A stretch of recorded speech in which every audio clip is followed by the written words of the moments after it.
नमस्कार मित्रों, आज शिवरात्रि के उपलक्ष्य में आपसे बातचीत कर रहे हैं। महाशिवरात्रि में भगवान शिव की उपासना पुरातन काल से चली आ रही है और सभी को जानकारी है इस बात की कि शिवरात्रि पिछले उसमें भी बताया आपको कि हर महीने एक शिवरात्रि आती है और फाल्गुन मास की शिवरात्रि महाशिवरात्रि होती है। ये भी मैं आपको बता चुका। आज मैं एक ऐसी बात बताने वाला हूँ जो सभी को जानकारी होना बहुत जरूरी है, क्योंकि एक जो है सभी को मालूम है कि भगवान शिव भोले भंडारी हैं, दाता हैं, मनोकामना पूरी करने वाले हैं, बहुत जल्दी प्रसन्न हो जाते हैं। एक लोटा जल से भी प्रसन्न हो जाते हैं, एक जो है दूध की धार लगाने से भी प्रसन्न हो जाते हैं, दूर्वांकुर चढ़ाने से भी प्रसन्न हो जाते हैं, थोड़े से जो है पत्रम पुष्पम फलम तोयम, इसको जो है भगवान को अर्पण करने से भी भगवान शिव प्रसन्न हो जाते हैं। कलयुग में शिव और हनुमान जी वो बहुत जल्दी प्रसन्न हो जाते हैं। तो उनकी प्रसन्नता के लिए हम क्या क्या कार्य करें इस बारे में मैं आपको बता रहा हूँ। इसमें वीडियो अंत तक देखें, आपके लाभ ही लाभ की जानकारी में देगा। सभी चाहते हैं भगवान शिव से कि परम सौभाग्य की भी प्राप्ति हो, धन भी प्राप्त हो, धनम धान्यम बहुपुत्र लाभम, ऐसी कामना करते हैं भगवान से। परंतु उस कामना की पूर्ति किस प्रकार हो? महाशिवरात्रि हो, सोमवार का व्रत हो, कोई सा भी व्रत हो, और विशेष रूप से महाशिवरात्रि में, क्योंकि आपको बात है महाशिवरात्रि में भगवान शिव और पार्वती का जो विवाह हुआ, उसी उपलक्ष्य में ये है। और एक ज्योति रूप में जो ज्योतिर्लिंग जो हुए, ये भी उत्पन्न होने का जो है ज्योतिपुंज भी महाशिवरात्रि का ही बताया जाता है पुराणों में, शिव पुराण में। तो महाशिवरात्रि में भगवान भोलेनाथ के जब मंदिर में जावे, शिव पार्वती जी की पूजा करें, तो मैं विशेष रूप से अपनी बहनों से जो है एक बात कहूंगा कि इन चीजों का यदि आप ध्यान रखेंगे तो आपको भगवान प्रसन्न करने, भगवती को प्रसन्न करना और भोलेनाथ को प्रसन्न करना बहुत सरल हो जाएगा। वो क्या चीजें हैं कि सौभाग्य की कामना करने के लिए सौभाग्य सूचक जितने भी आपके चीजें हैं उनका भी ध्यान रखना है। क्या चीजें?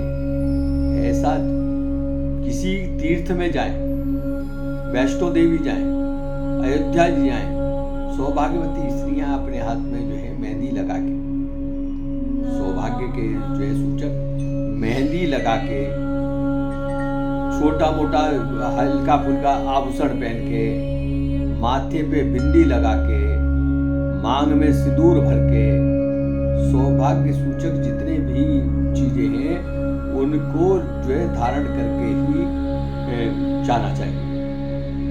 ये नहीं कि स्वर्ण आभूषण ही हो, आभूषण में ये कि चाहे पतला से चैन भी हो, सोने की ना हो, चांदी की हो, आभूषण से मतलब सौंदर्य प्रसाधन जो है इंटीमेट नहीं है, साधारण से भी हो वो भी लाभकारी। भगवान शिव के मंदिर में जाए, शिव पार्वती के मंदिर। दूसरे जो आज एक परिपाटी में चल गया है, जो महानिषेध है, स्त्रियों को बाल खुले रखकर नहीं जाना चाहिए। बाल धोए तो उनको जो है चुटिया जरूर बनाए, उसमें जो है रिबन बांध लें या कोई क्लिप लगा लें, उनको बांध लें। खुले बाल रखना हमारे शास्त्रों में निषेध है।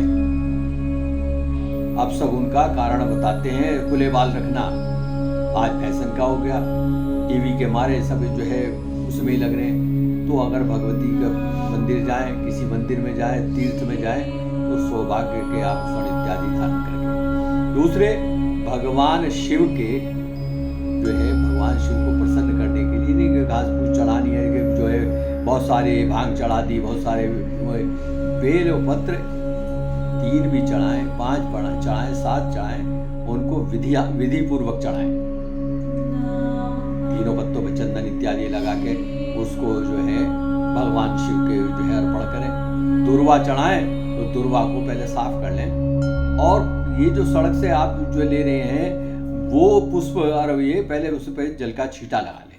जल के अंदर कुछ भी डाल के ले जाए, लोटा ले जाते हैं ना हम मंदिर के चढ़ाने के लिए, उसमें थोड़े से तिल डाल लिए, उसमें दूध डाल लिया, उसमें जो है फूल डाल लिए। जब वो हमारे यहाँ वरुण देवता, जल को वरुण देवता कहा, अब वरुण देवता को जो चीज़ चढ़ा दी गई है वो तो झूठी हो गई। जो भगवान जो है वरुण को चढ़ा दिया, जो जल पे पात्र में हमने जो है वो फूल इत्यादि वो उनको चढ़ा दिए, फिर वो ही जल हमने भगवान शिव को चढ़ाना है। तो हमें तो जल की धार देनी है, ये सारी चीजें मिक्स करके इन्हें मिला के इसको नहीं डालना। तो इसका विशेष ध्यान रखें कि जल का पात्र ले, दूध का पात्र ले, दूध लें तो दूध ही चढ़ाएं, दूध की धार ही दें। तो नहीं थोड़े से तिल डाल लो। चावल चढ़ाएं तो पहले चावल को भगवान को जो है रंगे हुए चावल नहीं, सफेद चावल, साबुत चावल, थोड़ा सा उन्हें पहले गीला कर लें। सूखे नहीं कि जैसे यहाँ से टंकी में से लिया, अपने बर्तन में से लिया, अपने थैली में से लिया और निकाला, वो जो है भगवान के पिंडी पे चढ़ा दिया। भगवान का जो है अगर चावल कहा ना, चावल के चढ़ाए जब लोग से उतार दें तो भगवान जो है थोड़े से एक चुटकी चावल से प्रसन्न हो जाए, परंतु उसे विधि कर पूरे। हर चीज़ों की विधि है हमारे यहाँ, विधि के अनुसार करेंगे तो आपको जो है भगवान शिव को प्रसन्न कर लेंगे। और विधि के विहीन रहेंगे, विधि नहीं होगी तो है। अब जैसे कच्चे फल, भगवान को कच्चे फल नहीं चढ़ाने हैं कि इस समय जो है बेर जरूर चढ़ाना है, क्योंकि बेर चढ़ाना बहुत महत्वपूर्ण है। कहीं कहीं उसे बोर कहते हैं और बद्री कहते हैं। बेर चढ़ाना शुभ तो है, बेर चढ़ाना अच्छा तो है, पर कच्चा बेर चढ़ाना बहुत गलत है।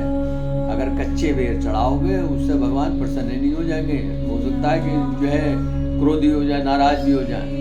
तो कच्चे बेर, कच्ची बेल, जो बेल वो फल आता है ना जिसके बेल के पत्ते चढ़ाए जाए, और वो बेल भी आती है, वो इन दिनों कच्ची होती है।